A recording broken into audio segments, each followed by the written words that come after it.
Hello, good day. No, may adlaw. I am your SK Chairman Jose A. Limbaga III.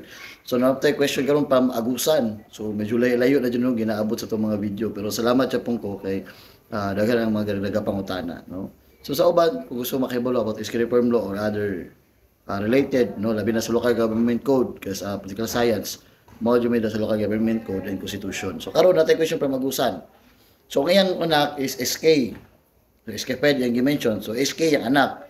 Dayon, gusto nila nga ang mudagan na po dog SK is ang yaja pong igsuon. So, pwede ba?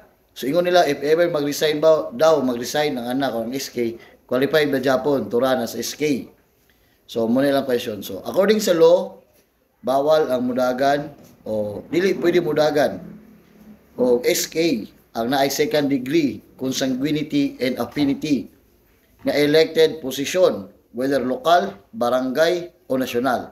So, yun na nga itong anti-dynasty law nga nasa SK Reform Law o Republic Act 10742.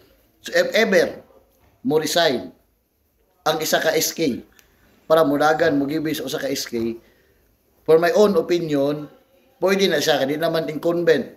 Nag-resign na lang man. So, ako SK chairman, nag-resign ko, di na ko incumbent karon. So, katong ako ang mangod, for my own opinion, pwede siya mudagan. Kaya di naman ko incumbent. Pero, dili ito siya minus sa iyahang terms. Example, kapitan ko, mudagan akong anak. So, mag-last term na ko, resign na lang ko para makadagan akong anak.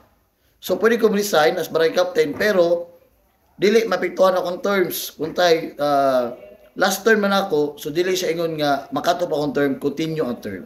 No, sa balaod, ang ingon sa balaod, dapat walay second degree consanguinity, affinity nga elected position. So, dapat before filing, bago mag-file siya sa pag-SK position, dapat wala siya incumbent position nga naa siya second degree consanguinity and affinity.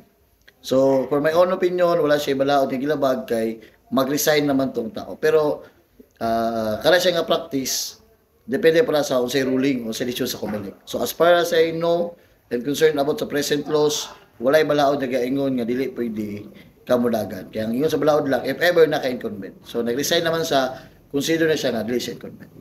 So sa tanang taga-agusa, no, daghang kay salamat, no, naabot yung itong video, daghang kay salamat sa nagapangutana.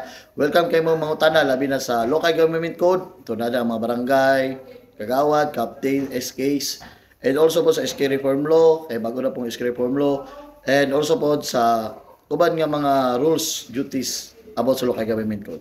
So taga-agusam, salamat kayo, and goodbye. This is your SK Chairman Jose Ilimbaga III. Thank you so much. Mayong adlaw.